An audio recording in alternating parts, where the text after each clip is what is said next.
चलिए बच्चों, लाइव आ जाओ सभी बच्चे। आज थोड़ा लेट हो गया, ठीक है। रौनक पटेल, अंजलि, हाँ ठीक, आ जाओ सभी बच्चे। आज देखते हैं पहली क्लास है आप लोगों की मैथ की ऑनलाइन। ठीक, थोड़ा आनंद से पढ़िए। थोड़ा अन्य कार्य में बिजी थे, इसी वजह से लेट हो गया। चलिए देखिए, शुरू करते हैं। देखो अभी बच्चे लाइव नहीं हुए, ठीक है। अब फोन करना शुरू करेंगे हम घर पे सभी के। लाइव हो जाओ, पढ़ना शुरू करो कुछ, ये भरोसे मत बैठिए। पढ़ोगे नहीं तो सब मामला सब बेकार हो जाएगा। चलो देखो, पहला चैप्टर तो आप लोगों का हो गया है, ठीक है। और उसमें जो करणी वगैरह वगैरह बताई गई थी, उसका जो काम बहुत ही है, और वो जो है त्रिकोणमिति वगैरह में बहुत काम आती है। अगर वो सीख नहीं पाओ तो सब आगे चल के सब मामला गड़बड़ हो जाएगा भाई। चलो दूसरा चैप्टर है, आज बहुपद शुरू करते हैं, ठीक। तो बहुपद शुरू करने से पहले जो है थोड़ा कुछ समझ लीजिए। देखो क्या है, क्लास 6 या 7 में या स्टार्टिंग में 6 में सभी को बताया गया होगा चर पद। देखो अभी ये समझेंगे सिर्फ, और थोड़ा थोड़ा ऐसा रफ पे नोट करते जाओ। बाकी फेयर पे इसके नोट्स भेजेंगे ग्रुप पे, उसको लिखना अच्छे से, ठीक है। इसमें से बस समझते जाओ, बाकी जो हम भेजेंगे तब लिखना। देखिए चर पद के बारे में बताया गया था। क्या सीखा था सभी लोगों ने कि चर पद मतलब एक्स वाई जेड अक्षर, वो सब क्या कहलाते थे हमारे चर पद। और एक अचर पद हमारा बताया गया था। अचर पद का मतलब जो हमारी क्या गिनती, यानी 1 2 3 4, ये सब कौन से पद कहे जाएंगे, अचर पद कहे जाते थे, ठीक है। तो हम जो है चर और अचर से बीजी व्यंजक बना लेते थे। क्या बना लेते थे, बीजी व्यंजक। मतलब जैसे इनकी आपस में गुणा करा दिया हमने, 1 गुणा x करा दिया तो कितना बच गया, x बन गया।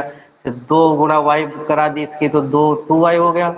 3 गुणा z करा दिया, क्या हो गया, 3z हो गया, ठीक। तो ये सब बीजी व्यंजक बन गए। ऐसे गुणा से बना सकते हो, जोड़ से बना सकते हो, माइनस करके बनाओ, भाग करके बनाओ। जैसे अगर इसको हम x+1 जोड़ दें तो ये भी बीजी व्यंजक बन गया, ठीक है।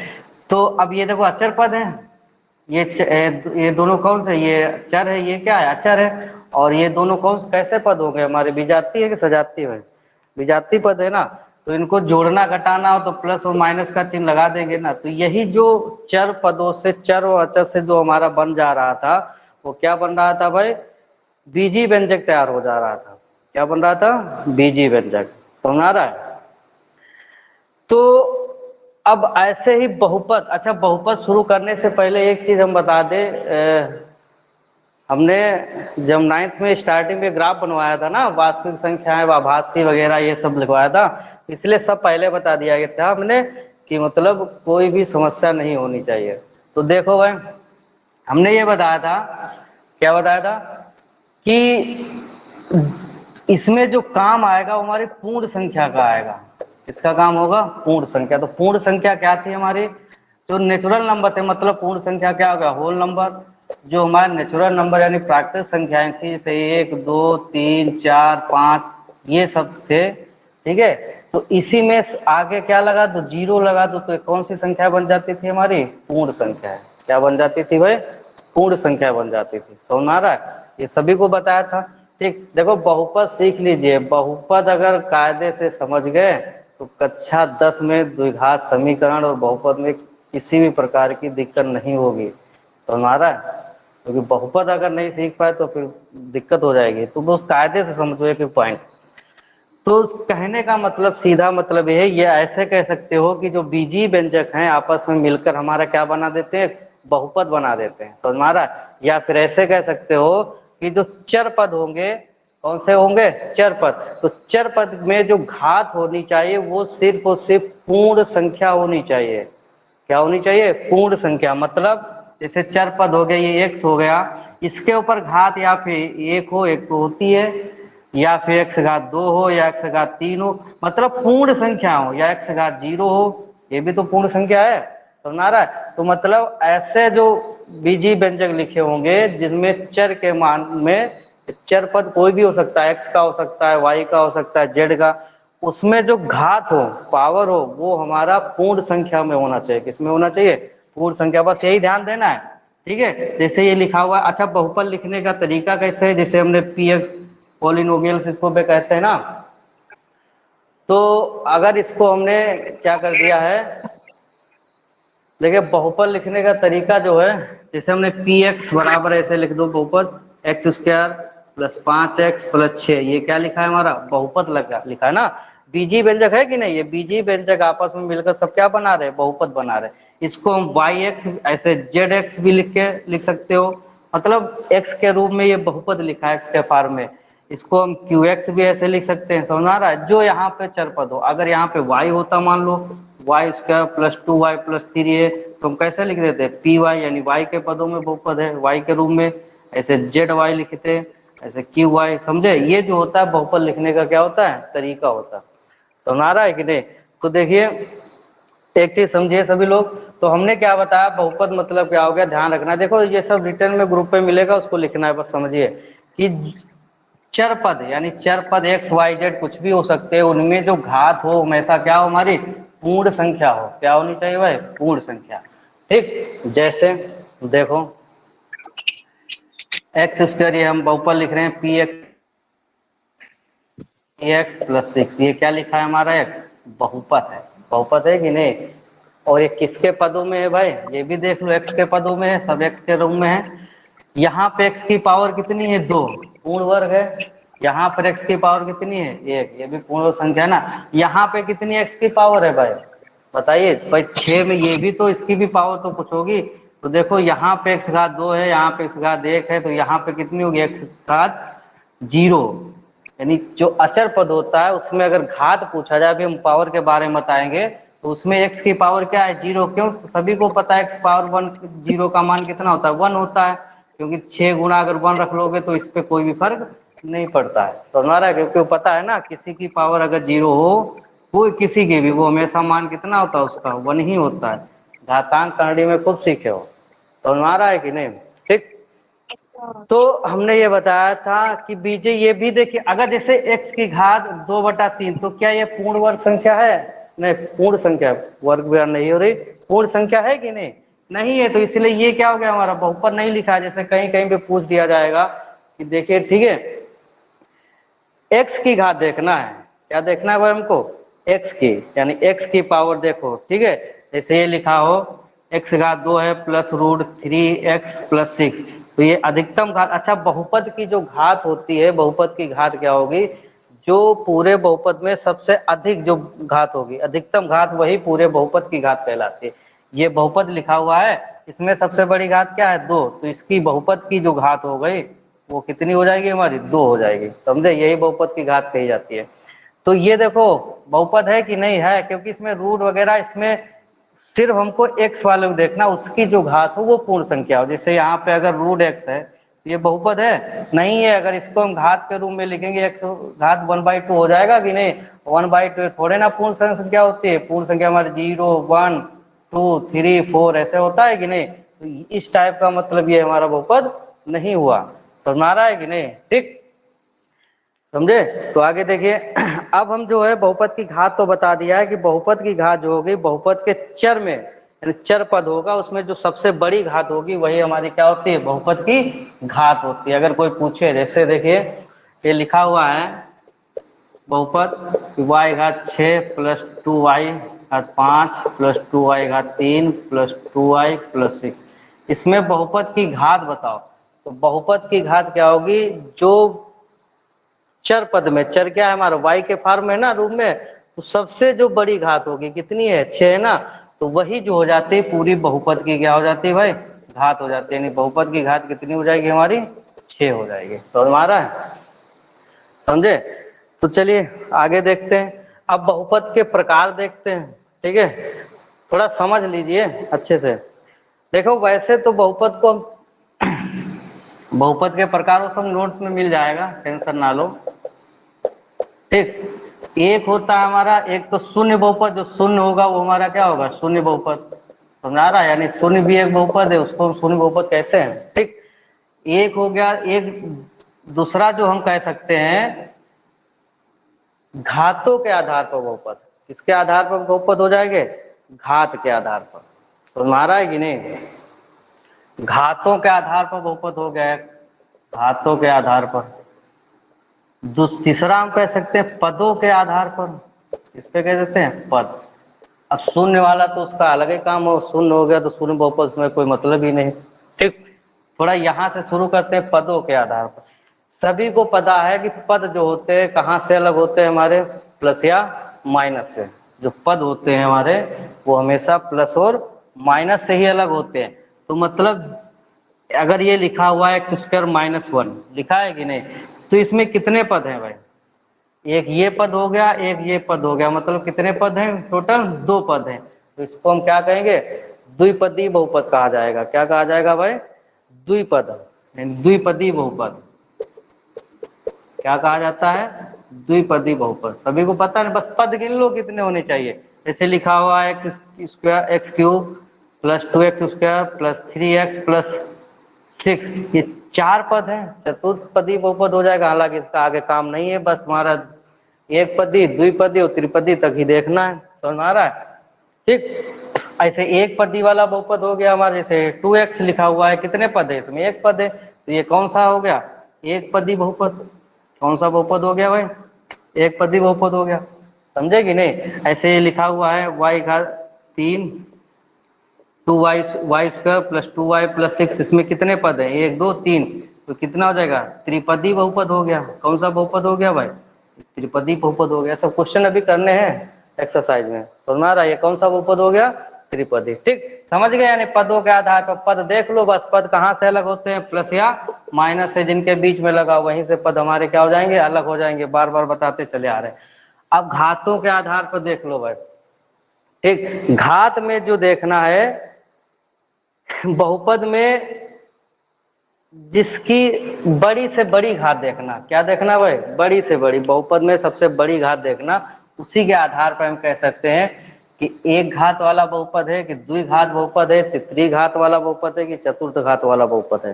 समझा रहा है कि नहीं? जैसे देखो, अगर हम घात के बात करें तो ये 2x square plus 5x plus 6, यहाँ पर पद की बात नहीं हो रही, यहाँ पे किसकी बात हो रही है? घात।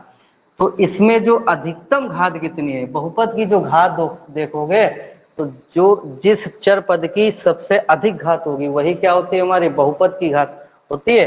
तो इसमें जो सबसे अधिक घात होगी वो देखिए, पावर जो है सबसे अधिक कितनी है? 2 है ना? सबसे अधिक कितनी पावर है? 2। तो मतलब इसको क्या कह सकते हैं? कौन सा बहुपद कहेंगे हम? द्विघात बहुपद। कौन सा बहुपद हो गया हमारा? द्विघात बहुपद। समझे कि नहीं? अब जैसे ये लिखा हुआ है 2x प्लस 1, इसमें घात देखो चर पद की ही देखना है, जो चर पद हो उसी की घात देखना है भाई। इसमें चर पद की घात कितनी है? अधिकतम घात कितनी है? 1 है ना, क्योंकि 1 है उस लिखी नहीं जाती। तो ये एक पद, एक घात वाला बहुपद हो गया। और एक घात वाले बहुपद को तो क्या कहते हैं भाई? रेखिक बहुपद कहा जाता है। क्या कहा जाता है? रेखिक बहुपद। अभी जब रेखिक समीकरण, द्विघात समीकरण जब पढ़ोगे सब यही काम आएगा अभी। तो नारा ऐसे अगर हम 3 घात की बात करें तो एक्स क्यूब प्लस 5, इसमें अधिकतम घात कितनी भाई? 3 घात है ना? ये कौन सा बहुपद हो गया? त्रिघात बहुपद होगा। कौन सा हो गया? त्रिघात बहुपद। मतलब जो चर पद में सबसे अधिक घात हो बस वही देखना, वो हमारा कौन सा बहुपद हो जाएगा? त्रिघात बहुपद। ठीक, ऐसे ही सबसे अधिक घात अगर 4 हो, ठीक है, तो उसको क्या कहेंगे हम? 4 घात बहुपद, चतुर्थ घात बहुपद हो जाएगा। ठीक, चतुर्थ घात बहुपद। तो नारा है कि नहीं? तो बस इतना ही है, पहले एक्सरसाइज में यही बताना है, सब पहुंचाना है कि बहुपद कौन कौन से हैं, कौन से नहीं, और घातों के आधार पर बहुपद कितने होंगे, हो जाएंगे, पदों के अनुसार कितने हो जाएंगे। ठीक है, अब एक चीज और देख लीजिए, जो इनका बहुपद का जो मानक रूप होता है यानी व्यापक रूप, वो क्या होता है?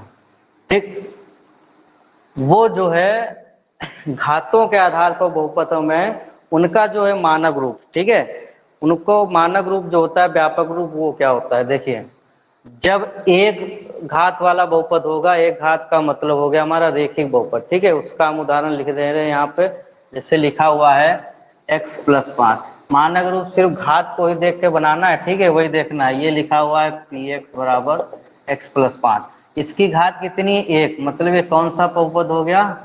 एक घात मतलब क्या कहेंगे हम? रेखिक बहुपद। एक घात वाले को क्या कहा जाता है? रेखिक बहुपद। ठीक है, समझ आ रहा है कि नहीं। तो इसका जो मानक रूप या व्यापक रूप हो जाएगा हमारा, तो मानक रूप भाई क्या होता है, देखिए ax प्लस बी, क्या होता है ax प्लस बी, ये होता है हमारा रेखिक बहुपद का मानक रूप।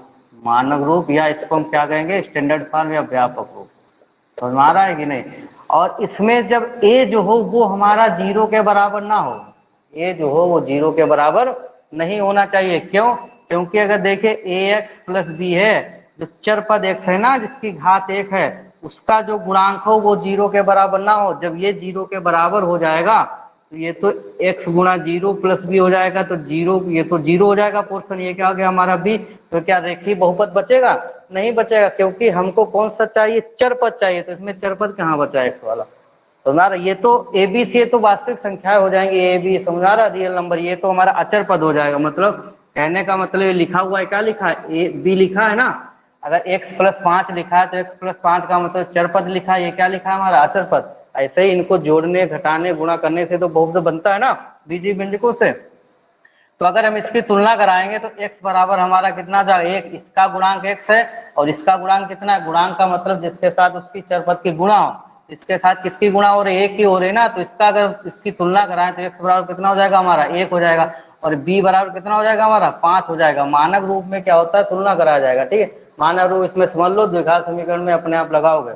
ठीक, देखो तो कहने का मतलब यह है कि जो चर पद हो उसका गुणांक जो हो, रेखिक बहुपद में जो चर पद होगा जिसकी अधिकतम घात जितनी होनी चाहिए 1, उसका जो गुणांक है वो 0 के बराबर नहीं होना चाहिए। क्यों? क्योंकि अगर ये 0 के बराबर हो जाएगा तो लास्ट में b बचेगा, ये तो एक अचर पद है, तो क्या बहुपद बनेगा, बहुपद रहेगा, रेखिक बहुपद नहीं रहेगा। समझ आ रहा है। ठीक, ऐसे ही अगर हम द्विघात बहुपद लिखें, द्विघात बहुपद जैसे लिखा हुआ है हमारा पी एक्स बराबर x square 2x square plus 5x plus 6। अधिकतम घात कितनी है, पद पर नहीं देखना है, बहुत घात देखो। ठीक है, पदों का काम बस इतना ही है, आगे इनका काम है, घातों के आधार पर ही बहुपद को हम आगे तक पढ़ेंगे। ठीक, तो देखिए यहाँ पे जो है हम ये देख सकते हैं क्या कि ये बहुपद पहले कौन है ये पहचानो, क्योंकि अधिकतम घात जो है इसकी बहुपद की सबसे बड़ी घात कितनी है, 2। इसका मतलब ये कौन सा बहुपद हो गया हमारा भाई, द्विघात बहुपद हो गया। क्या हो गया हमारा, द्विघात बहुपद। थोड़ा बहुत नोट करते जाओ, ऐसे समझते भी जाओ। ठीक, ये हमारा हो गया द्विघात बहुपद। अब इसका जो हम मानक रूप बनाएंगे या व्यापक रूप, उसको स्टैंडर्ड फॉर्म, वो क्या होता है भाई, तो यहाँ पे द्विघात बहुपद का मानक रूप देखिए भाई, मानक रूप क्या होगा। ठीक, देखो ए एक्स स्क्वायर घात कितनी है, 2 होनी चाहिए, प्लस यहाँ पे क्या हो गया हमारा बी एक्स प्लस ये क्या हो गया सी। मतलब ये क्या होता है, अचर पद ही होता है, यानी ए बी सी जो हो जाएंगे वास्तविक संख्या कुछ भी हो सकती है। रियल नंबर पता है ना, कुछ भी हो जाए, परिमेय अपरिमेय पूर्ण पूर्णांक कुछ भी हो जाए। ठीक है, वास्तविक संख्या इससे नहीं मतलब है। अब इसमें हम बात अगर द्विघात बहुपद की हो रही, द्विघात बहुपद की, तो द्विघात बहुपद में जिसकी घात 2 होगी, जिस चर पद की, उसका गुणांक वो 0 के बराबर नहीं होना चाहिए, यानी a is not equal to 0। ये 0 के बराबर नहीं होना चाहिए। क्यों नहीं होना चाहिए, ये भी सभी को पता है कि नहीं पता है। अगर जब यही 0 के बराबर हो जाएगा भाई, तो ये देखिए a जब 0 के बराबर हो जाएगा तो इतना ये पोर्शन कितना हो जाएगा, 0। आगे क्या बचेगा, bx प्लस सी। तो ये क्या द्विघात बहुपद बचा है, द्विघात बहुपद बचा, ये नहीं बचा। ये कौन सा बहुपद बचा है भाई, रेखिक बहुपद बच गया। यानी इसकी पावर कितनी है, 1, इसकी घात 1 हो गई, वो कौन सा बहुपद हो जाएगा हमारा, रेखिक बहुपद हो जाएगा। तो हमारा कहने का मतलब ये हो गया कि जिस बहुपद की बात हो, एक रेखिक बहुपद की बात हो या द्विघात बहुपद की बात हो या त्रिघात, अब स्टैंडर्ड फॉर्म अपने आप बना लोगे, आगे बनाते चले जाओ।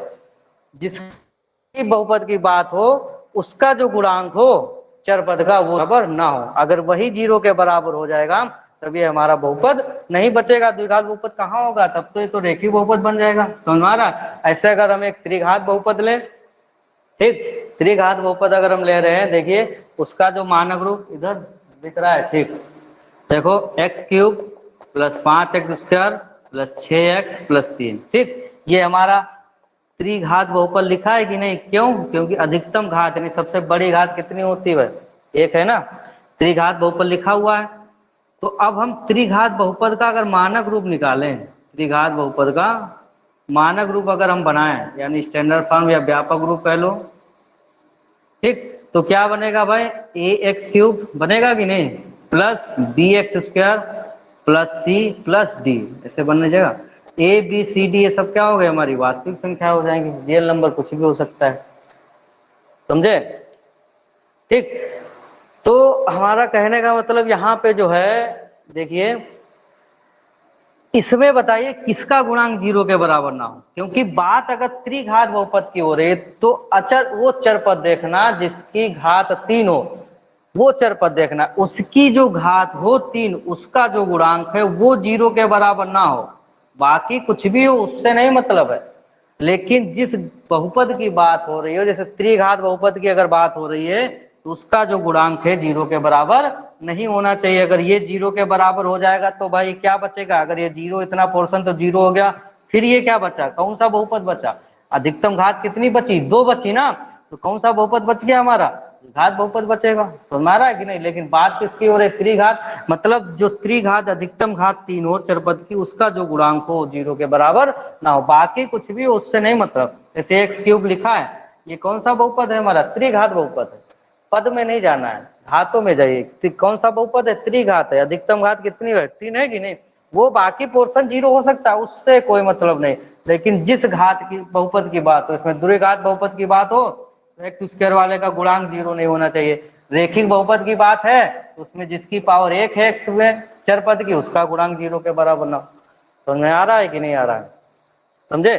तो ये जो है बहुपद के प्रकार थे, घातों के आधार पर, पदों के, और शून्य बहुपद हो गया हमारा, ये सब व्यापक रूप है, ये भी बता दिया हमने, ठीक। अब एक बात आती है शून्य, ठीक है, उसको भी समझ लीजिए, लेकिन हालांकि एक्सरसाइज कल से लगवाएंगे, आज नोट्स लिखना है, तो उसका काम जो होगा आगे होगा, ठीक। शून्य के बारे में समझते हैं। शून्य का सीधा मतलब यही रखिए, शून्य बहुपद के शून्य, देखिए शून्य का जो सीधा मतलब समझो कि x के जो मान निकलते, क्या निकलते भाई, x के मान। जैसे जब हम किसी बहुपद को अगर हल करेंगे, उसमें जो x के मान निकलेंगे, यानी मान लीजिए यहाँ पे x बराबर 3 निकला या x बराबर 2, अच्छा मान कितने निकलेंगे ये भी सोचने की बात है। उसको जब हल करेंगे, कैसे हल करेंगे, गुण से हल करेंगे उसको, ठीक है, इसका भाई फैक्टर करते जाना, फैक्टर करना सभी को आता है, हम बताएंगे, लेकिन उससे पहले एक चीज समझ लो, ठीक। तो मतलब जब गुणनखंड हम करेंगे उसके फैक्टर, तो उसको हल करने के बाद जो x के जो हमारे मान निकलेंगे वही हमारे क्या कहलाते हैं, इसके शून्य कहलाते हैं। मतलब वो x के मान जिसमें बहुपद में x के मान अगर यहाँ पर रख दो, यानी x बराबर अगर यहाँ पर -3 या -2 निकला है, तो x का जितना भी मान निकला है अगर उस बहुपद में रख दोगे तो उस बहुपद का मान 0 कर दे, क्या कर दे, 0 कर दे भाई, समझ आ रहा है। तो वो हमारा हो जाता है कौन सा, वो उस बहुपद का शून्य कहलाएगा, क्या कहलाएगा भाई, शून्य, ठीक है। अगर जब इसको हम हल करना शुरू करेंगे, ठीक है, तो देखिए अच्छा करके देख लेते हैं, 6 के फैक्टर करो, जोड़ने पर कितना ना 5, तो x square plus 3x plus 2x plus 6 आ जाएगा। इसे समझने के लिए बता रहे हैं, x कामन x प्लस 3 हो गया, ठीक, यहाँ पर 2 कामन हो जाएगा यानी x प्लस 3, तो ये हो जाएगा x प्लस 3 हो गया, ये क्या हो गया हमारा x प्लस 2, ठीक। अब ये हमारा ये बहुपद हमने px लिखा था, तो यहाँ पे थोड़ा एक लिखना पड़ता है कि px का मान जब 0 होगा, कब 0 होगा, जब इन दोनों को 0 के बराबर कर देंगे, यानी इनको क्या है, px का मान अगर 0 है, जब इनको 0 के बराबर करेंगे तो एक बार इसको 0 के बराबर करना, तो x बराबर आ जाएगा -3, एक बार इसको 0 के जब हम बराबर करेंगे तो x बराबर क्या आ जाएगा, -2 आ जाएगा, ठीक। अभी मान कितने निकले हैं, 2, और ये कैसे जानोगे कितने मान निकलेंगे अभी बताते हैं। तो सुनने की बात समझिए, इस पर ध्यान मत देना, अभी वो बाद की बात, यहाँ पे बात देखो, यानी x के जो मान आगे, सुनने का मतलब जो x के मान आएंगे उनको जो है अगर बहुपद में उठा कर रख दें तो बहुपद का पूरा मान 0 कर दें, क्या कर दें, 0 कर दें, तो वो उस बहुपद के शून्य कहलाते हैं। कैसे, x का मान आया -3, -3 यहाँ पे रखो x की जगह पर, तो ये पूरा का पूरा पोर्शन जो है 0 हो जाना चाहिए। कैसे, देखो चेक कर लो ना कि शून्यक है कि नहीं है, ठीक। देखो जैसे है x square plus 5x plus 6, तो x का मान आया है, एक बार -3 आया है, एक बार कितना आया है, -2, अभी 2 क्यों आए हैं ये भी बताएंगे। तो देखो एक बार -3 रख के देख लो यहाँ पे, 5 गुणा ये -3 हो गया प्लस 6, ये हो जाएगा 3 का वर्ग कितना हो जाएगा 9, माइनस का वर्ग अगर है तो प्लस में आएगा, -5 या कितना हो गया 15 प्लस 6, अब ये प्लस वाले जोड़ दो, यानी 15 - 15 मतलब कितना आ गया 0 आ गया, यानी बहुपद का मान इसने 0 कर दिया।